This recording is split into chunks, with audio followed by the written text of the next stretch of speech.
Me right now with more on the extent of the Biden family's business deals is Florida Republican Congresswoman Paulina Luna, a member of both the House Oversight Committee and the House Freedom Caucus.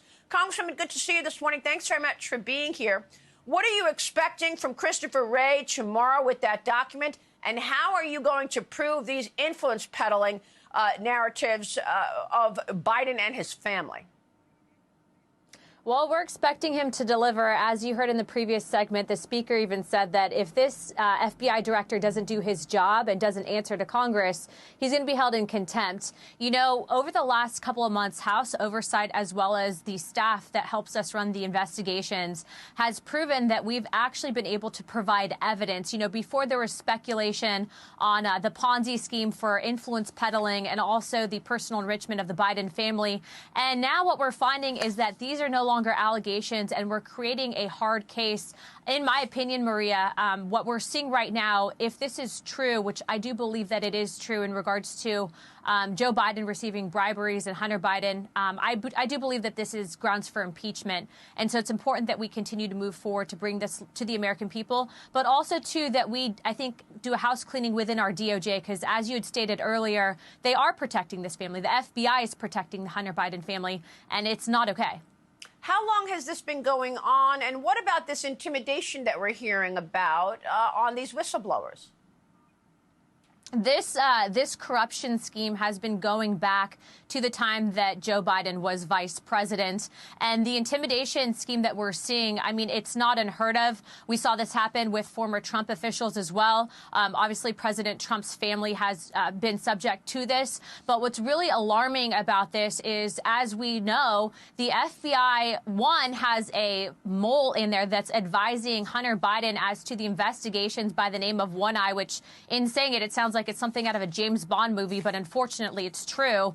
And then also, too, I mean, my goodness, Maria, with the amount of evidence that's coming forward, it's scary to think that this guy that's currently sitting in the White House has become this corrupt. And it's really only doing one thing, and that's aiding and abetting the Communist Chinese Party. It's something that we as House Oversight, it puts all of us, I think, big targets on our backs, but we're doing right by the American people. This is nonpartisan. It should remain nonpartisan, but ultimately we have to make sure that the DOJ and the FBI is being held accountable as well. And when they are trumping up charges, especially against whistleblowers who are bringing evidence forward to show that this family, that this administration, that this president is compromised, if we don't do our job, we are ultimately going to be responsible for there no longer being justice in this country. Well, I don't understand why your colleagues on the left would be supporting the Communist Party of China. I mean, just this morning we're looking at a story where a Chinese ship came just 100 yards or 150 yards away from a U.S. destroyer in the Taiwan Straits. We all know the CCP's goals to overtake the United States as the #1 superpower. And you say you have evidence that Joe Biden is compromised and has been taking money from the CCP. And you're telling me that your colleagues on the left are supporting this? Why?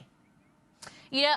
You know, unfortunately, I think some of them are suffering from cognitive dissonance, but also, too, Maria, a lot of my colleagues, they seem to be I don't want to say brainwashed, but they seem to be so far fixated on this green movement. What they don't realize is the green movement and the idea behind it is doing nothing but enabling China. Look, I'm the first person to say I care about the environment. I consider myself a conservationist.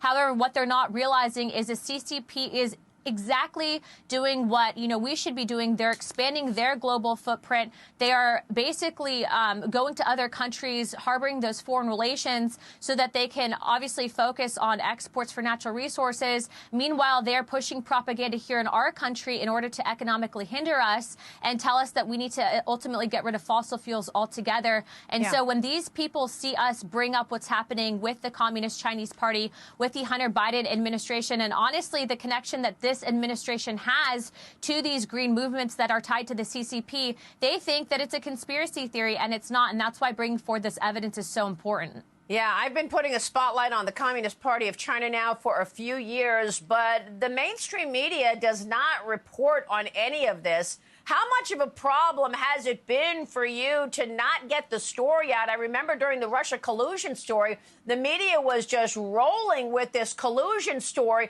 that Adam Schiff kept saying. Finally, this past week, somebody else away from Fox asked the question about potentially compromised position that the president is in. John Kirby was speechless. Watch this. What do you say to the majority of Americans who believe that the president is himself corrupt? Wow. Can I take that question? The president has spoken to this. The president has spoken to this, and there's nothing to these claims. Congresswoman, your reaction?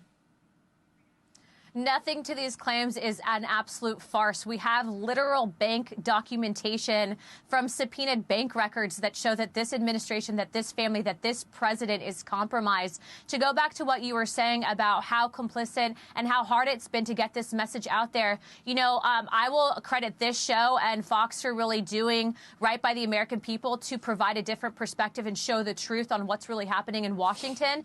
But, you know, social media was really a problem. And up until recently with Twitter, we really were fighting with one hand behind our back. And I will speak to Adam Schiff.